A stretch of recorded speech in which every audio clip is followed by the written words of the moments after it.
Ja, herzlich willkommen zur neuen Ausgabe SI Talk bei mir, Neumeyer und First Majestic. Sie wissen ja, und ich mag seine Interviews insofern, weil First Majestic für mich eine der Silberaktien ist, die man einfach haben muss, wenn der Silberpreis steigt. Und wir sind mitten in der ersten Phase des Bullmarkets und da sind wir eigentlich jetzt können wir erst richtig Geld verdienen und das Schöne ist, die Aktie ist extrem wieder retour gekommen und dadurch haben wir jetzt die zweite Kaufchance. Keith, thank you for your time. Again, Edelmetallmesse is a must for us, always to come over. And for us. And I'm say this to my people. For all the people that missed the first opportunity to buy First Majestic, they get now a great chance to have the second opportunity. Then for sure, I think we are in the new bull market, in the next bull market, and the bull market should go up to, I think, 2018, maybe 2020, and we are on the first phase, and now is the risk to buy your stock much lower than 12 months ago. Then now we know we are in the new bull market. That's my feeling. You as a company CEO, you cannot say this, but what's happened with the company? How's the company going forward? Is there something new coming up? Well, I'm more optimistic than you are, Joe. I think that... more optimistic than I? Well, when you say the bull market is only going to last till 2018 or 2020, the last one went for 10 years. Okay, I have no problem to run in 10 years. So. You know, we don't know, obviously, but I wouldn't have predicted that we were going to enter a 5-year bear market, and it was a very tough bear market. The valuations of these mining stocks should not have got to the place they did go to. You know, First Majestic stock, went down to $4 Canadian, and that was a ridiculous valuation for a company of that size.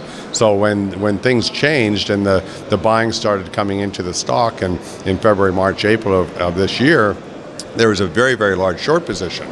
So all of a sudden, all the shorts scramble, and the company goes to a $3 billion market cap in a matter of 6 months. The stock hit $24 Canadian in June of this year. It was obviously very exciting. It went a little bit too far, too fast, mind you. And I was even surprised where the stock was trading at. But then the stock started coming down. Silver prices hit 21. Silver went all the way down to 17. There was concern in the marketplace that this run was a false run, and which is very typical of a bull market. People always say bull markets are over when in fact they're just starting. Yeah, and they do it on the opposite. When the bull market is over, they say always this is on the correction, the bull market. That is true. That's what unfortunately catches a lot of people, and that's why people right now, they're questioning whether they should be coming into this market and buying. I would say yes, but of course that's just me personally. I think it's a great time to be looking at First Majestic. The stock has got all the way, it's done about a 60% retracement in its share price, and the short position right now is higher than it was in January. We have a record short position of 18 million shares currently in the company. Wow. And all those shorts have to cover eventually. So, for sure. So when silver starts to move again in the next couple of months, I think the stock will start to do quite well. Yeah, I must say I'm not really a big fan of short positions. So I'm not like the guys who short the stock. Then I'm more a guy who go with the company, grow with the company, than play against. Right. So I'm not really unhappy that they are screwed sometimes. But you say the sentiment is changing. Do you feel also here that the sentiment is changing? Do you see a difference from last year that the people are coming here, that mood is changing a little bit?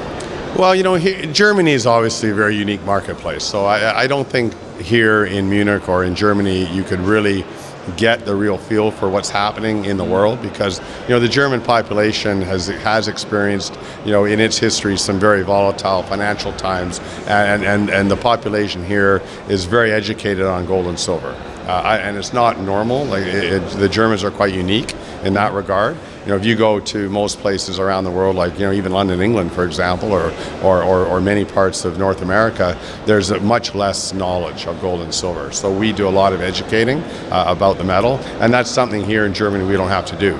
So it's a great pleasure because it's much easier for us to be here than it would be in London, England, for example. But the way I measure it is more what's happening in the institutional space. Mm-hmm. I just came back from Hong Kong. I went to Sydney, Australia as well.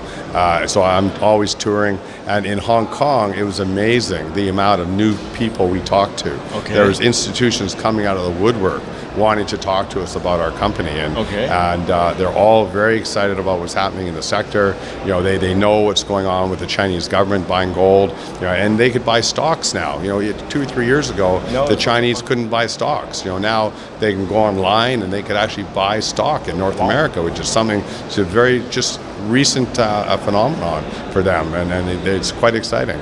And then we went through Sydney, Australia, and we met with some big funds, and some of the largest, the largest funds in Sydney we met with, and they're very excited about what's happening. And I think there's a consensus view among all the big money, all the big institutions, that this is the beginning of another big bull market. Mm-hmm. Coming to the operational side, so you bought last year the Silvercrest, or is it 1.5 years ago now? Or no, it's about last year. Yeah, October 1st it closed. Okay, and this is a fantastic mine, so it fits perfect in your portfolio. Mm-hmm. What's happened on the operation side? What do you expect for 2017? Also from the operation, can you say rough number? What do you expect from the cost you can produce silver and so on? Mm-hmm. Well, our cost is around $11, all in sustaining. So, and I'm not expecting to see much change in that. The peso is helping us out a lot.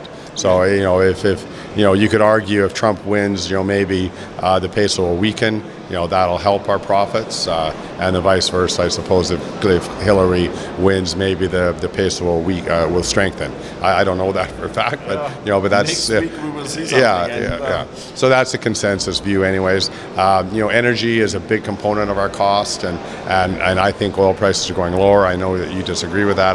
We have some discussion about this. Well, I remember discussing that at the PDAC with you, but.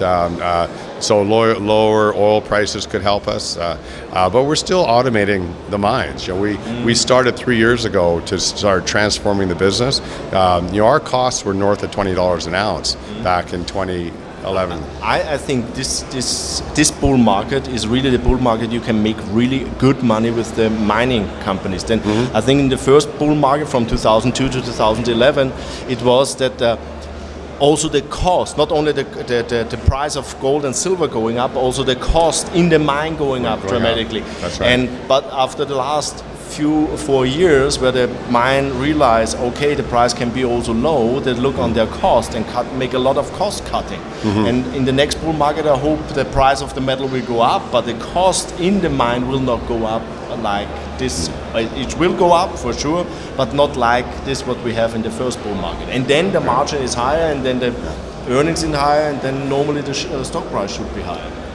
Right. Well, don't forget we did have oil that went up over $100 a barrel. Yeah, for sure. And oil is about 25% of our costs, so it can be a big component. I don't think that's going to happen this time around. But look, I think the mining industry as a whole can be more efficient.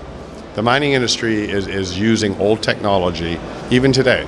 The mining industry is very slow in changing, and it's doing many of the things the mining sector does today, it did 50 years ago. Mm-hmm. So as new technologies are coming into the industry, we're improving our operations, and this is hitting our costs. Mm-hmm. We've cut our costs down by 50% in the last couple of years. Mm-hmm. A lot of that was through automation, and of course we're helped by other things as well. But and that is going to continue. We're going to continue automating the mines and so on.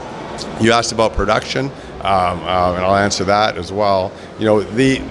Us, as well as every other mining company, we've starved our mines of investment, for the last 3 or 4 years, because we've been focused on the treasury. I didn't want to go raise money at low share prices, so we had to cut as much as we could in the business and try to save capital.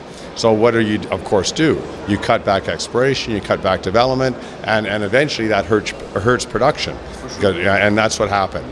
If you look in 2015, mining companies around the world, they produce less zinc, less gold, less silver, and there's a delay.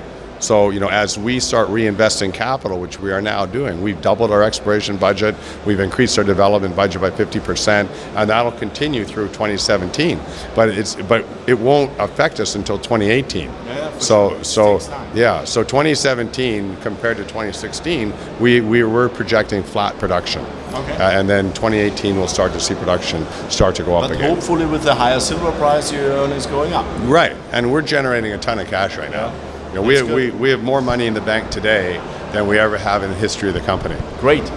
I think it's a great end point. Cash is always good. Yeah. Thank you for your update.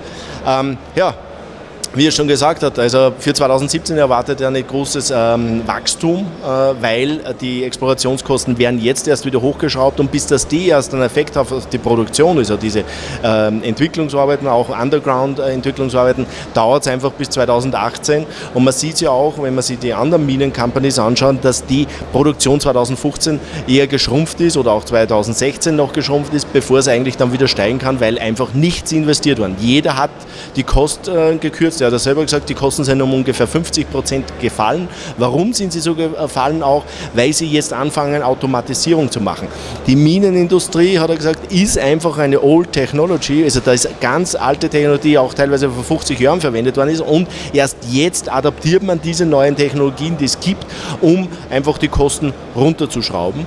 Und meine Hoffnung ist ja, dass in dem nächsten Bullmarkt, den wir jetzt schon sind, er meint, es gibt manche, die glauben 10 Jahre läuft, ich bin zufrieden, wenn er 5 Jahre läuft, aber dass in diesem Bullmarkt die Kosten nicht so dramatisch gesteigert werden, wie auch der Silberpreis steigt. Sie wissen ja, das ist meine Einschätzung, oder das ist ja ein Fakt mittlerweile, dass im ersten Bullmarkt eigentlich die Margen immer gleich geblieben sind, weil die Kosten eigentlich in den Minen auch immer gestiegen sind. Für mich ist First Majestic sicher einer der Titel, wenn der Silberpreis steigt, ist die Titel immer vorn. Und was ganz spannend ist, sie haben eine extrem hohe Short-Position. Die Short-Position ist größer als noch im Jänner. Die Aktie hat ja einen unglaublichen Run gehabt, der von $4 über $20, $25 rauf. Also unglaubliche Performance gehabt, ist wieder stark retour gekommen und jetzt haben wir eigentlich die zweite Chance, dass wir den Titel uns reinlegen. Für alle, die an Silber glauben, für alle, die glauben, dass wir in einem Bullmarkt drinnen sind, ist First Majestic eigentlich ein Muss in seinem Portfolio. Das war's von First Majestic, Keith Neumeyer von der Edelmetallmesse 2016. Tschüss. Thanks, Joe. Thank you.